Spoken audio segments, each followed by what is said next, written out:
Hey guys, what's up? It's Carter9 with my Invoked Dogmatika Dragoon deck profile for the September 2020 Banlist, and I wanted to go ahead and just show you guys what I've been playing because I know I've been kind of against Dogmatika Dragoon, but I wanted to give it a fair shot, give it a quick couple plays at my locals as well as a couple of online tests and just overall tests in general, and it's not bad. There's definitely some issues I have with it, but it's a good way to kind of back up your plays in case your Alistair gets ashed, or you don't really have a lot of follow-up plays to keep going. So sometimes it's more than enough, and other times I wish I had more.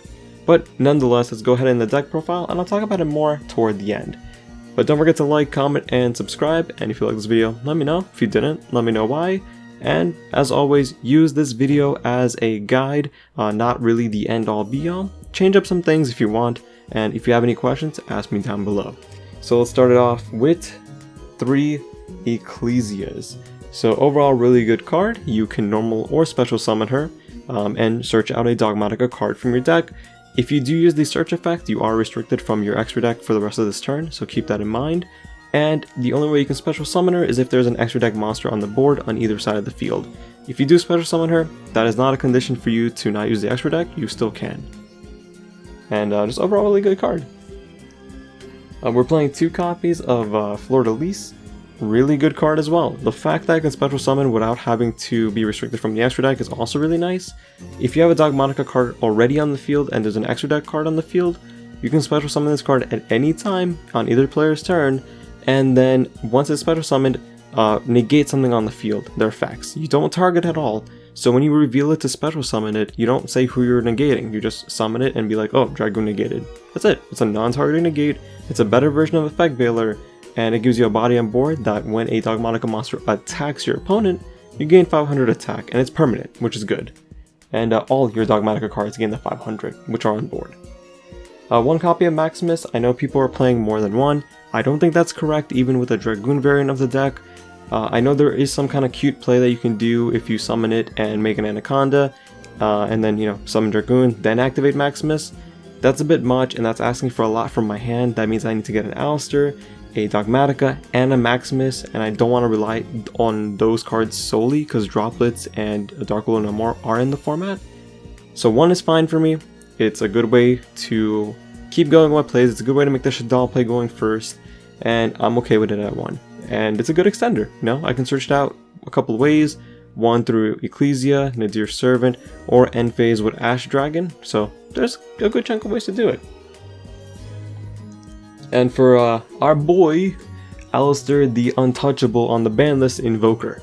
Good card, searches out your invocation, you can target one of your fusion monsters that are targetable and boost them by 1000 attack and defense. You cannot target Dragoon. People keep making that mistake. You cannot boost his attack with Alistair because it does target. So keep that in mind. Following that, we have 2 copies of Ash Blossom. I will say it bluntly. I know I said playing 3 was fine. In my playtesting, 3 was horrible. I did not like it personally because as a going first deck, I only have 5 cards in hand. And I need to see Alistair, and I need to see Ecclesia, or hopefully one or the other, or a Nadir Servant, or something with an Alistair.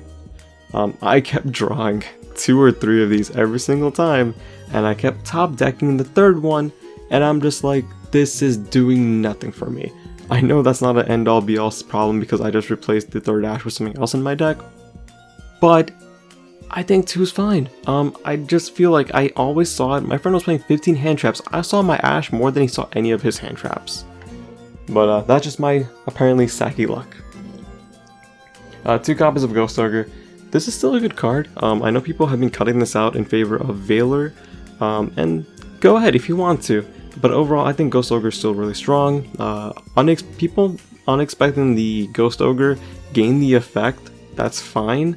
Well, most of the time if the effect can resolve in the graveyard, but the fact that they lose the resources on the board is strong, and I think Ghost Ogre is really underestimated. It's won me more games than people expect, and yeah, it's just still good. That's it for the hand traps, but do keep in mind people are playing Gamma. Gamma is perfectly fine to play. I actually view it better as a going second option than a going first option. As a going first option, you only have 1, 2, 3, maybe 4 lines of play in your deck that can be ashed when you use it, and where you can, actively use Gamma. But one of them is Nadir's Servant, which doesn't make sense because sure, you get your search, but unfortunately you're losing out on making an Omega, to snipe something out of your opponent's hand. So that is just my opinion on that. So in terms of the bricks, we're playing these two guys. We don't want to see the Red Eyes Black Dragon, and we don't want to see the Dark Magician in our hand, unless we have both of them with an invocation where we hard make the Dragoon, which is hilariously funny. But yeah, just our bricks. Just choose your favorite art for them. These are my favorite arts. So following that, we're playing 1 copy of Terraforming because it's at 1, and it searches out any field card. It's just a blank card. It's basically our 4th copy of Magical Meltdown, which is going to search out our Alistair and make it so that on the fusion summit of our fusions, we have priority, which is pretty good for Augustus, which we'll get to a little bit later. 1 copy of Mystic Mine. It underperformed. I actually saw it a lot, and I was able to search it out a lot with Terraforming. The biggest problem with it is just that it doesn't do enough for this deck. I feel with Mech Knights I was able to build up a very oppressive strong hand to OTK that turn no matter what, and I was able to replace the Mystic Mine with the Magical Meltdown or Cosmic Cycle my own Mystic Mine to get the game. I feel like this build, even though it's more of a control variant of Invoke, I don't feel like I gain enough advantage with it. So this I'm going to be cutting out for something else, and I'm not too sure why, well sorry, not why, for what yet, but it's probably going to be like 2 Solemn Judgments or 2 Solemn Strikes, which we'll get into again toward the end. 3 copies of Nadir's Servant, you get to extra Foolish Burial from your extra deck, and you get to add a Dogmatika monster with attack less than it. Perfectly fine, you're going to be searching out Ecclesia 99% of the time, or Maximus. You are restricted from the extra deck after you resolve it, so keep that in mind. I am playing 3 copies of Invocation. I know some people want to play 2, perfectly fine. There is no set ratio between 2 and 3, so do what you want. I just like it at 3 because I want to always see this and Alistair in my hand in case my Alistair does get ashed, veilered, or impermanenced, or at the worst, gammed. So moving on. 1 copy of Red Eyes Fusion, it's alright to draw if you have a really bad hand, and that's your only line to play, because then you're like, that's fine. You don't want to draw this pretty much ever, because then you're essentially choosing, do you want to make the Dragoon, or do you want to go with your Invoked Dogmatika plays? You have to unfortunately choose between the two, and it depends on what your back row is for that turn, what you have in your hand as hand traps, but overall, that's the brick you gotta play. I don't recommend playing more, by the way, in this build. You don't need to play 2 or 3. 3 copies of 3 Tactical Talents, which is absolutely nuts. My opponent hand trapped me. I said okay, I have the rest of my combo in my hand, did the Forceful Sentry effect, sniped a card from their hand into the deck, and I knew what I would need to negate because I saw their hand. So when it was their turn, they activated a couple things. I knew what to negate and what not to negate, and yes, they do have that mystery card that they drew for turn, but you kind of have to take an estimation guess, like what are they doing, are they trying to bait something out, and you kind of know when they're trying to bait something out. And TTT was awesome. Didn't use the draw 2 effect very often, because as long as you have a way to make Makaba, or a way to make Dragoon, or a way to establish your Dogmatika plays, you don't really need to draw 2, at least unless you want to draw more, probably combo extenders, which there really aren't too many. 2 copies of Cosmic Cyclone because back row is still a problem in this game, field cards are still really oppressive, and just overall some activated cards, like continuous spells and traps, are strong. And that's why Cosmic Cyclone is still in my main deck, and Mystic Mine is still a card. Hate Mystic Mine. Gone by the Grave because unfortunately it's at 1 thanks to the ban list, and I think at 1 it's fine. It kind of sucks because it does hurt tier 2 decks quite a bit, and I honestly think Dogmatika Invoke is still a tier 2 deck. But you need to play 1? No. Is it good? Yes. Can you replace it for something else? Yeah, if you want to. I just like it at 1. Surprisingly, I saw this card the most in my locals. I drew it almost every single match, and everyone was like, are you really only playing 1? And I'm like, yeah, I just keep drawing it. But yeah, unfortunately it sucks it's at 1, but we gotta play what we have. 3 copies of Infinite Impermanence, still one of the strongest hand traps in the game, still really strong to set and pass because if your opponent doesn't clear it and they don't play around the columns, you win. because you just negate a monster effect, they activate an important card in the column, and you're like, that was an impermanent zone, it's negated, and you win. 2 copies of Summon Limit. I actually really loved this card yesterday, and just overall and in my testing. The fact that you pretty much tell your opponent you can't play Yu-Gi-Oh anymore is strong. While I'm not happy that it's in the deck, the biggest problem I saw with Invoked Dogmatika is that it's not really strong in terms of playing through a lot of board wipes or just big combo decks. You don't have enough negations like that, and I guess you do have Winda, but you won't always have the Winda play. So if I saw the Summon Limit, I was really happy, because if I'm going first, if I have a way to prevent my Summon Limit from being destroyed, like a Dragoon or something, it's just a good way to just be like, hey, go ahead, try to play through Summon Limit. Most people who don't have multiple ways to back row negate or back row pop have no way to out this, and overall it's strong, and I think this might be the hidden kind of like OP card of the format, but we'll see how things go. I think this card is just absurd. 1 Shadal Schism to make your Shadal plays, it's good. Activate this on the Chain of Anaconda, and you just pop the Dragoon for free, because it doesn't target. 1 Punishment, I'm taking this card away, it stinks. Punishment stinks, yo. Like, for real, the fact that I can't do my any of my extra deck plays on my turn because I activated my opponent's turn really sucks. It's a super strong removal card, and you're getting a lot of graveyard benefits from it. But the fact that I can't make my Invoke monsters, I can't make Dragoon if I need to, I can't make my Shadal Construct because that's my only real option at that point, it sucks. This and Mystic Mine are going to be removed, probably for 2 Judgments or 2 Solemn Strikes or something for more protection plays. I don't like Punishment. If you like it, keep playing it. It just did not work for me. I was really upset with the performance of that card. Moving on to our extra deck, we're playing 2 copies of Makaba. Makaba's nice. I really enjoyed playing Makaba. Makaba and a Dragoon is enough to win most games. With a Summon Limit, you're guaranteed that game if they don't just Dark Will No More you and then Harpies Feather Dust you. But overall, worked out really well. 1 copy of Purgatrio.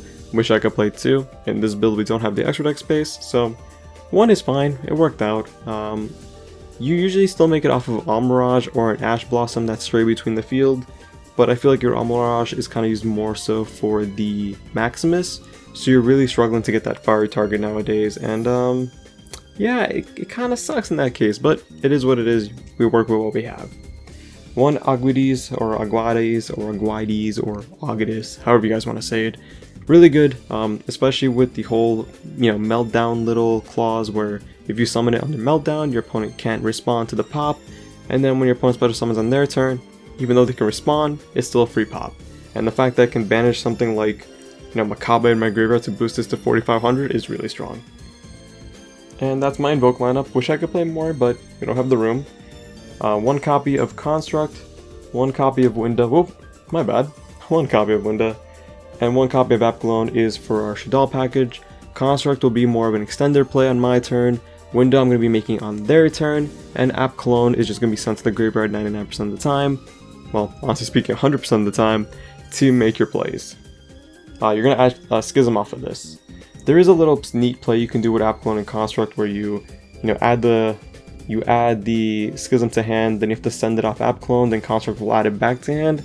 I don't know. I don't like wasting all my resources like that. I'd rather just discard something to extend my plays further for the following turn. 1 copy of Dragoon. He's gonna get hit. OCG hit him today on the ban list for them. This card's nuts. Like, the fact that it's even a printed card is insane. You can pop 2 for free. They burn for it. Then you just attack for free. Like, this card... This is like the ultimate Dark Magician support, and it's gonna get banned because it's the ultimate Dark Magician support. God. 1 Ash Dragon. You can play 2 if you want. I think 1 is fine in my build, because I will be taking out the Punishment. In that case, you don't really have that end phase follow-up play by sending this to the graveyard, pop something on the field, end phase, activate Ash Dragon, special summon or add to keep extending. That's an option. I just didn't like it. I feel like most people had an out to it, or most people took advantage of the fact that I had more monsters on my board. 2 copies of Entis for the free pops, off the Nadir Servant, off the Maximus. Yeah, kind of it. One Skull Knight, because I was able to control when I got to pop something on my opponent's field. I will likely be cutting this out in favor of something else. It's good. You can make this Omega, you can make this Adignister, Pegasus, whatever you kind of want. Still debating on what I want to put in for here, but this is probably going to be swapped out for something else for me. One Almirage for the Alistair Link 1, one Secure Gardener for the Almirage Link 1, and one Anaconda to make my opponent cry because they see I'm going into Dragoon. So that is it for the extra deck. That's 15 cards obviously. And now for the side deck really quickly. 3 copies of Lancia. I think this is going to become slowly a more meta staple card. It stops Eldritch. Emancipators don't really care for this card anymore because Block Dragon is banned. It does hurt every version of Dogmatika because Maximus does banish. It hurts Invoke variants because obviously you can't banish except from hand. Overall, it also stops evenly matched. If your opponent is like entering battle phase, before you enter battle phase, activate Lancia. Now their evenly matched is dead. It's a good card. We'll see where this goes. It also just completely stomps on dinosaurs, so something that's good to remember. 3 copies of Nibiru. I will likely cut this out or bring this down to a lower quantity than 3, maybe a 2 of. It's a good card, but most meta decks can play around it. They have a lot of recovery. It's the rogue decks that can't really play around this, so it's kind of up to you. I'm not a big fan of Nibiru right now. Dark Ruler no more, pretty good. Activate this, make Purgatrio, destroy their board. Then on main phase 2, you set up your Dogmatika plays, maybe with a Dragoon, and yeah, you're usually pretty safe from there. 2 copies of Secret Village. Wish I played the 3rd copy because this card is nuts. Dragoon's a spellcaster, Alistair's a spellcaster, all your Dogmatikas are spellcasters. You have pretty much a bunch of ways to make this live at all times, and then your opponent can't Droplets you, they can't Lightning Storm you, they can't Dark Ruler no more you, they can't Super Pal you, which is incredibly important nowadays, they can't Harpy's Feather you, they can't Cosmic you, they got nothing. This is a good card. Only sucks that you have to hard draw it or get it from Terraforming, or I'll skip ahead a little bit, Metaverse. I played one because I won. It's only a side deck option for that. And one Harpy's Feather Duster because it's I won, yay! We can't really main deck it. You can if you're going into a second build. If you're primarily going first, I don't recommend maining it because drawing it does nothing. And yeah, that's just my opinion. I think it's more of a side deck option. And then 3 copies of Solemn Judgment because if I know I'm going first, this is pretty much the ultimate way to tell my opponent, no, you will not stop me from breaking your board. You're not going to be stopping my summon limit. You're not stopping my anything. So that's good. And that's it. That's my deck. Overall, like I said, the only changes I would make would be toward Mystic Mind and Dogmatika Punishment and the Skull Knight. Those are the only 3 things I would really change. Nibiru is 50-50. You can change that around if you want. But yeah, thank you guys for watching. Hope you enjoyed. If you have any questions, let me know down below. I'm always happy to answer them. And until the next video, take care and stay safe.